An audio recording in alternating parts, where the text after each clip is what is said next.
પાવન સીતારામ રઘુપતિ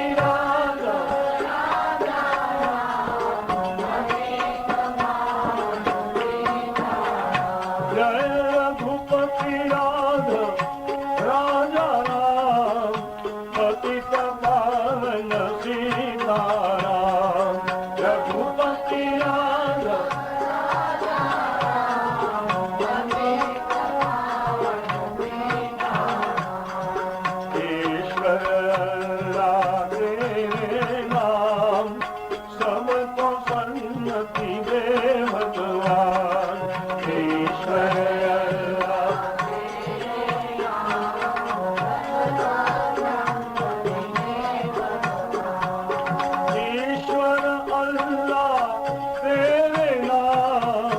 सबको सन्मति दे भगवान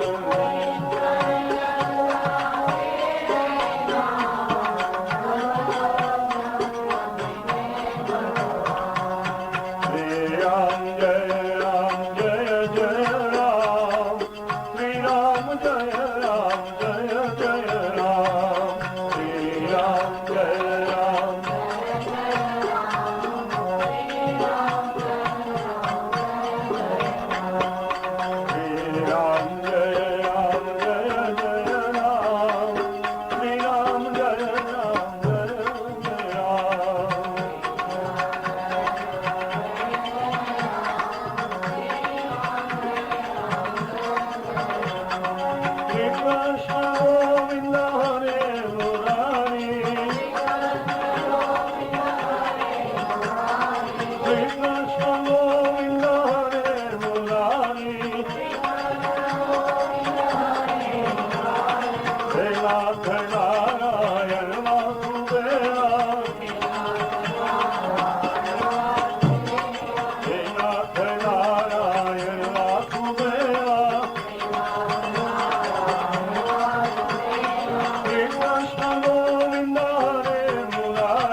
कृष्ण कन्हैया लाल की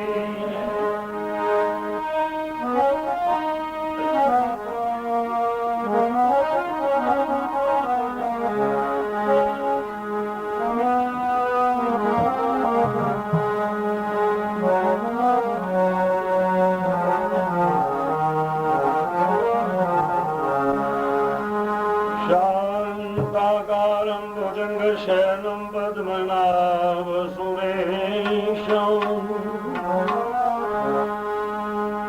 ईश्वरारं गगनसदृशं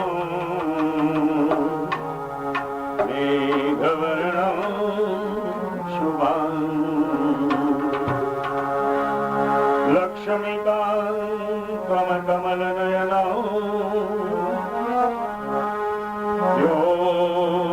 योगिभिर्ध्यानगम्यं वन्दे विष्णुभवभयहरं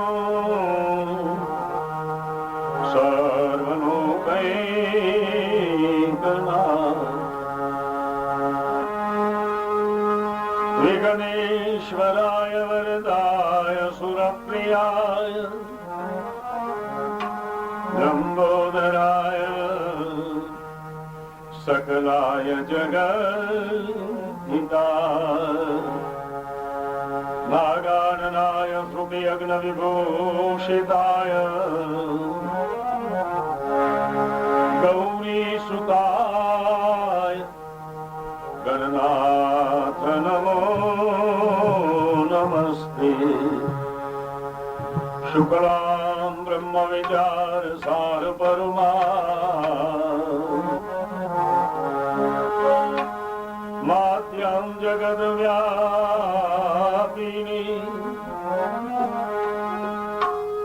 वीणा पुस्तकधारिणीं भयदा जाड्यान्धकारं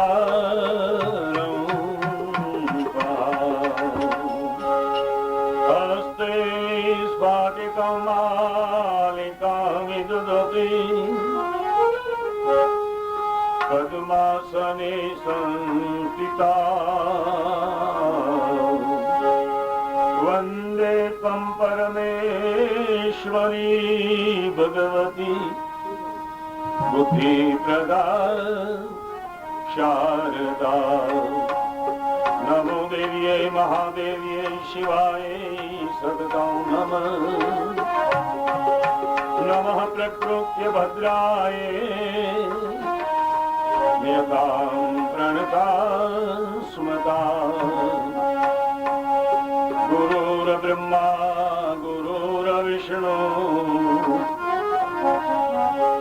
गुरुर्देव महेश्वर गुरु साक्षात् परब्रह्म तस्मै श्री गुरुवे नमः। मुखं करोति वाचालं पङ्गुलं लङ्घयते गिरिं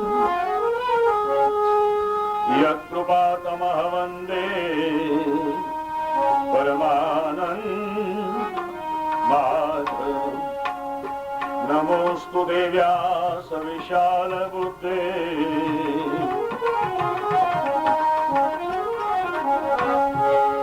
नमोस्तु देव्यास विशाल बुद्धे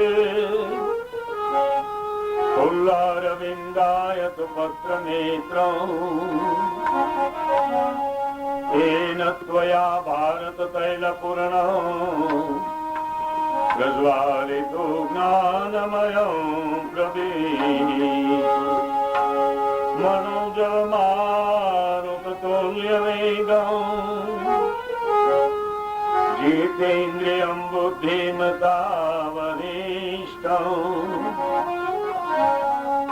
वातात्मजवानरयुधमुख्यम् श्रीरामदूत शरणं प्रपद्ये।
પડું છું.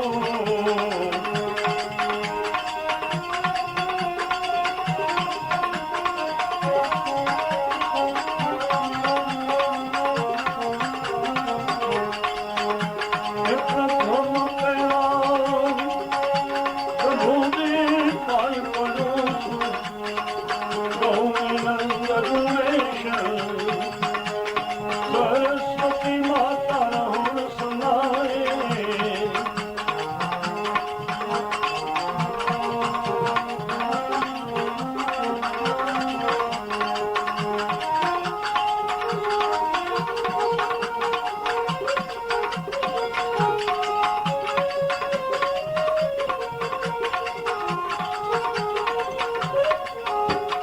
સરસ્વતી માતા રહુણ સુનાય. કરદ મને હો મિશ્માડી, મહારદ મને હો મિશ. બોલો રણ છોડ રાય કી.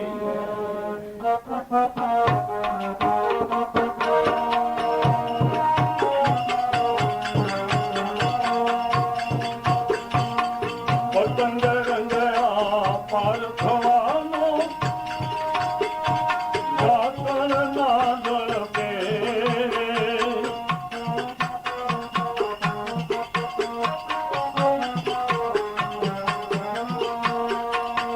પતંગ રંગયા પાર થવાનો, ઝાકળ ના ઝળકે. બાળયો અનગત થઈને મરશે, બાળયો અનગત થઈને મરશે. મરશે વારે ફેરવે છે ખાલ ગતિ, મરમન જાણે નો મૂંઢ મટી છે ખાલ ગતિ.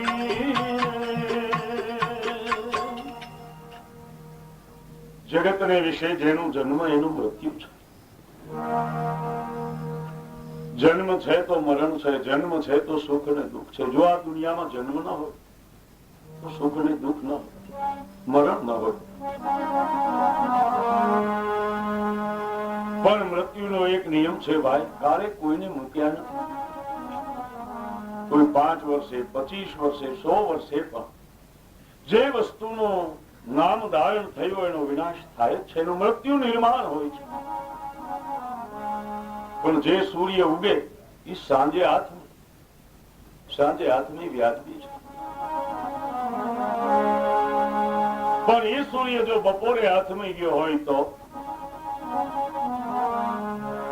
અર્થ એનો એવો થાય કે ઘર પણ આવે ત્યારે મૃત્યુ નિર્માણ છે. પણ કોઈના યુવાનીમાં બાળપણના જે મૃત્યુ થાય એ મધ્યાહને સૂર્ય હાથમો કહેવાય. મૃત્યુ દરેકને માટે નિર્માણ છે અને એના પરિવારની એ ફરજ છે કે પોતાના પિતૃઓને માટે આત્મ શાંતિ અર્થે શ્રાદ્ધ ક્રિયા કરવી, પુણ્ય દાન ધર્મ ધ્યાન સત્કર્મ કરવું એ પુત્રોની ફરજ થઈ પડે છે.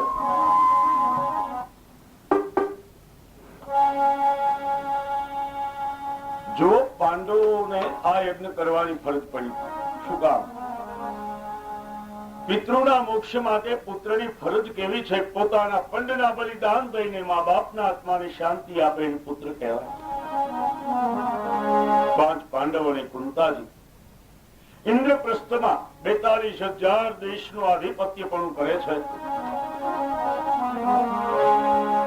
પણ પાંડુ રાજા મૃત્યુ પામ્યા હતા, એના આત્માને મોક્ષ મળ્યો નહોતો, શાંતિ નહોતી. એ આત્મા પ્રેત થઈ અને પૃથ્વીમાંથી બનતો. કુમારોને ખબર નહોતી. એક વખત પાંડવ અને કુંતાજીને આવી અને મહાન તપસ્વી જે ભગવાનનો અવતાર છે, જેના 24 અવતારમાં એક અવતાર કહેવાય છે વ્યાસ ભગવાન, પાંડવની દ્વારે પધારે છે અને કુંતાજીને આ હકીકત જણાવે છે. કુંતા તું બધી રીતે સુખ ભોગવે છે, તારા દીકરાની છત્ર છાયામાં સર્વ રીતે તું સુખી છો, તારા દીકરા પણ પવિત્ર છે, કૃષ્ણની તારી ઉપર કરુણા છે, પણ તને ખબર નહીં હોય તારા પતિના મૃત્યુ પછી એ પ્રેત થયા છે અને આત્માની શાંતિ નથી મળી. પાંડવ અને કુંતા વાત સાંભળીને ધ્રુજી ગયા. મહારાજ, આ વાતની અમને ખબર નથી. પાંચ પાંડવ વ્યાસજીને વંદન કરીને એમ કહેવા લાગ્યા કે મહારાજ, બતાવો કઈ ઉપાય હોય તો.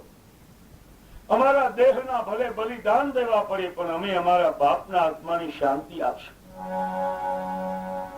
અમારા માના હૃદયમાં પણ જે દુઃખ થયું આ વાત સાંભળીને, એ દુઃખને અમે વિદારશું. માર્ગ બતાવો.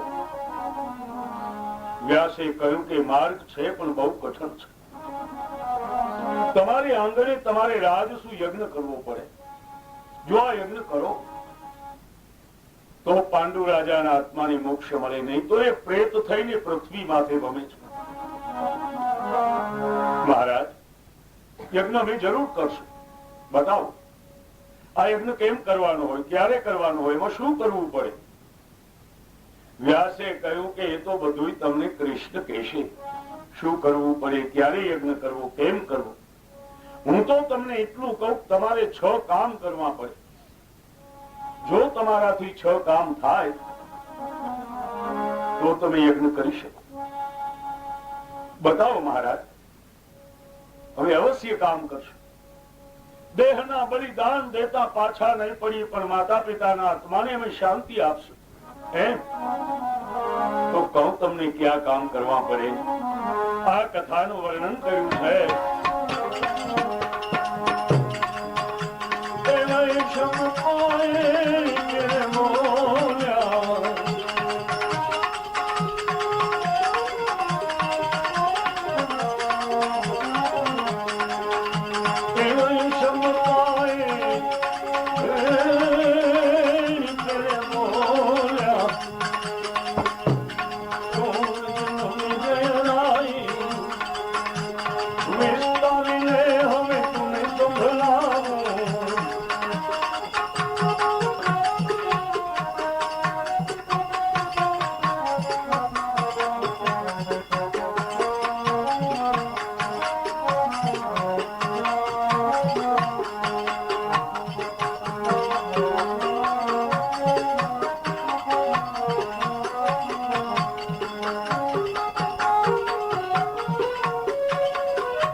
કૃષ્ણ કથાનો મહિમાઈ રામા, યજ્ઞ કથાનો મહિમાઈ. વૈશંપાયન ઋષિ જન્મેજયની આગળ આ કથાનું વિશેષ વર્ણન કરે છે. વ્યાસ ભગવાન 5 પાંડવને આ પવિત્ર યજ્ઞ કરવાના કામ બતાવે છે કે તમારે એક તો સ્વર્ગમાંથી દેવતાઓની કામ દુર્ગા ગાય લઈ આવવી જોઈએ. વિચાર કરજો સ્વજનો, આમાં એક કામ હલકું નથી. બધા દેહના બલિદાન દેતા ન થાય એવા કઠણ કામ છે. કોની તાકાત છે સ્વર્ગની દેવતાઓની કામ દુર્ગા ધરતી માથે લઈ આવે અને 3 વર્ષ સુધી પોતાને દ્વારે રોકે? કોણ રોકી શકે? કોઈની તાકાત નથી દુનિયામાં. બીજું કામ, 20,000 વિદ્વાન બ્રાહ્મણને નોતરી નહીં. 3 વર્ષ સુધી એની મન, વચન અને કર્મથી તમારે સેવા કરવાની છે. અને એ પણ એવી રીતે 3 વર્ષમાં એક પણ બ્રાહ્મણનું દિલ દુભાવવું ન જોઈ. અને બ્રાહ્મણનું દિલ જો દુભાશે ને તો તમને યજ્ઞની દીક્ષાનો અધિકાર નહીં મળે. આ કામ તો બહુ કઠણ બાપા. 20,000 સાવજ સાચવવા હોય તો સાચવી શકાય, બાકી તાકાત નથી 20,000 વિદ્વાન હંચવાય. બ્રાહ્મણને તમે એક દી હંચવો તો રાઈડ નાખી જાઓ. આ કરાય નહીં ધંધો. 20,000 વિદ્વાનોને અખંડ ઘીના દીવા, અગરુના ધૂપ, મન, વચન અને કર્મથી, તન, મન અને ધનથી વિપ્રની પૂજા કરવાની 3 વર્ષ સુધી. બહુ કઠણ કામ છે. ત્યાર પછી ત્રીજું કામ છે 400 ગામના સમુદ્રનું ઉલ્લંઘન કરી હનુમાનજીની ચોકી વટીને હનુમાનજી જ્યાં કોઈને જવા દેતા નથી લંકામાં, એ લંકાનું 100 મણ સોનું લઈ આવવું જોઈએ. કોની તાકાત છે ભાઈ? હનુમાનજીની ઉપરવટ થઈને લંકામાં કોણ જઈ શકે? ચોથું કામ છે દ્વારિકાધીશને તેડી આવવાનું અને યજ્ઞની શરૂઆતથી યજ્ઞ સંપૂર્ણ થાય ત્યાં સુધી શ્યામ સુંદરની હાજરી જોઈ. કોની તાકાત છે? પરબ્રહ્મ નારાયણ પળવાર કોઈને દ્વારે ન રોકાઈ શકે, એને 3 વર્ષ સુધી કોણ આંગણે રોકી શકે? બહુ કઠણ કામ. પાંચમું કામ, પાતાળે જય કાળી નાગને જીતી અને દેવનો સ્વરાજ મંડપ લઈ આવવો. કોણ કાળી નાગને જીતી શકે? અરે કૃષ્ણએ જેદી નાગને નાથ્યો તેથી પ્રભુને શરીરે પરિશ્રમ થયો છે ભાઈ, પરસેવો વળી ગયો છે નારાયણને, એને કોણ જીતી શકે?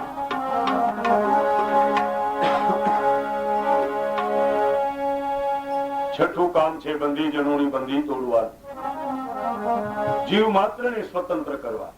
ગાયના ગળામાં ગાળો નહીં, પોપટ પિંજરામાં નહીં, અપરાધી નરને પણ જેલમાંથી મુક્તિ મળી જાય તો જ આ યજ્ઞની દીક્ષા લઈ શકો. આ 6 કામ કરવાના છે. જો તમે 6 કામ કરો તો તમારે દ્વારે યજ્ઞ થાય. ત્યારે જોજો દીકરા કેને કહેવાય? દીકરા કેવા હોય? મા બાપના આત્માને શાંતિ આપે, એને સુપુત્ર કહેવાય. અમને એક જાત અનુભવનો દાખલો મળ્યો છે. એક વખત એક ભાઈની હારે મારે પરિચય થયો અને મારાથી એને પૂછી જવાનું, ભાઈ તમારે દીકરા કેટલા? આવું તો હોવ કોઈને આપણે પૂછી શકીએ. અજાણ્યો માણસ હોય, સેજ આપણા પરિચયમાં આવે તો આપણે એવું તો પૂછી શકીએ, કેટલા દીકરા તમારે? મને કે બાપા દીકરા તો 5 છે. તમે ખુશી થયા? 5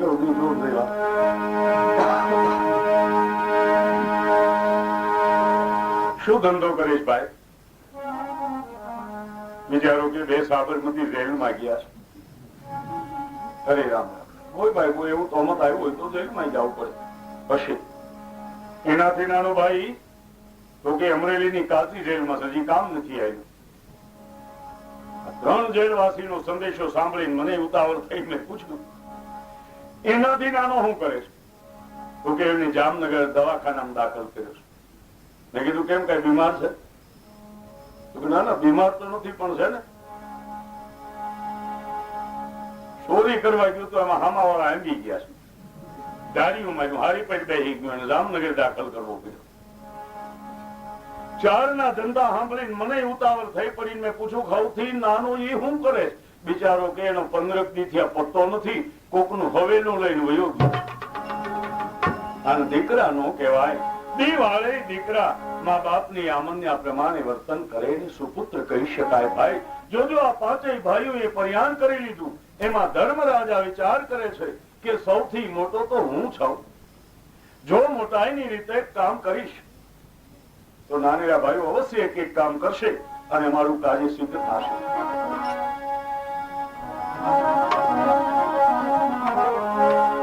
એમ વિચારી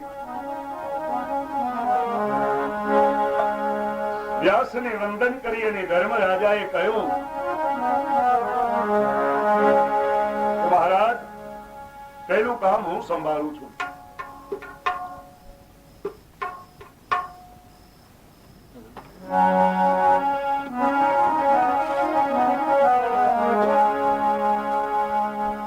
સ્વર્ગની જે કામ દુર્ગા લાવવી છે હું લઈ આવીશ. પહેલું કામ મારે માથે.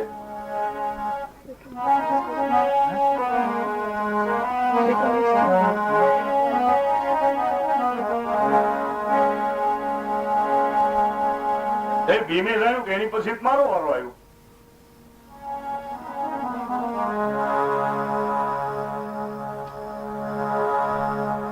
ભીમે કહ્યું ઉપાધિ મૂકી દો, 2000 બ્રાહ્મણ નો કોન્ટ્રાક્ટ આપણો.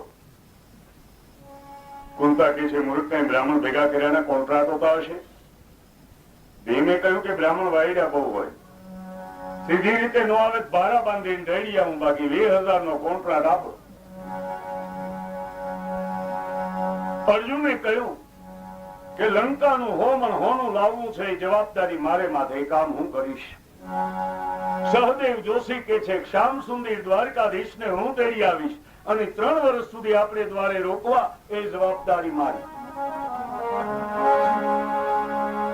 નિકુલે કહ્યું કે પાતાળમાં જયકારી નાગને જીતી અને દેવનો સ્વરાટ મંડપ હું લઈ આવીશ.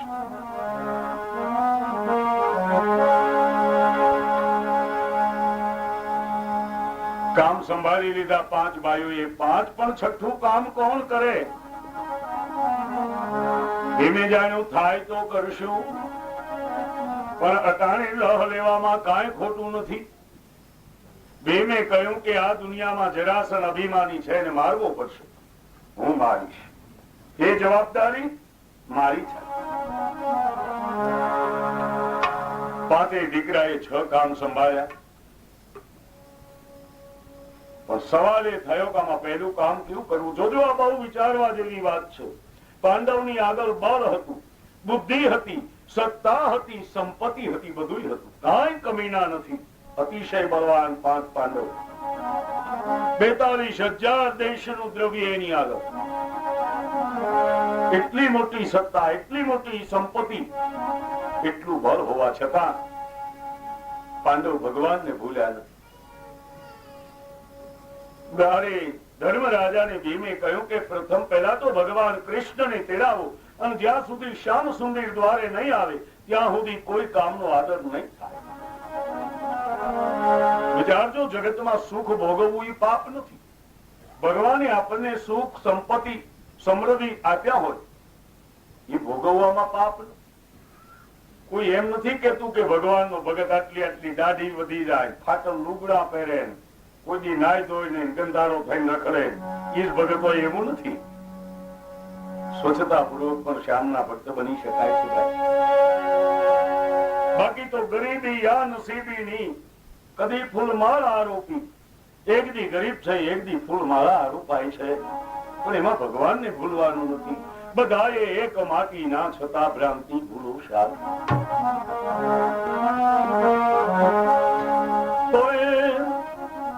પ્રભુને તેડી આવવાની વાત પ્રથમ નક્કી થઈ. સહદેવને કહ્યું જા તું શ્યામ સુંદરને તેડી આવ દ્વારકાથી. સહદેવ જોશીએ ટીપણું ઉખેર્યું, મંડ્યો મુહૂર્ત જોવા દ્વારિકાના માર્ગનું. આજ મુહૂર્ત નહીં આવે. આજે હાંજ પડી ગઈ છે, સૂર્ય આથમવાની તૈયારી છે, અને આજ મારે જે દિશાએ જવું છે ને એ દિશાએ મને જોગણીઓનું ઘર સન્મુખ થાય છે. કુંતા માતાને કહ્યું કે માં, આજ રાતની રાત જાળવવું પડશે.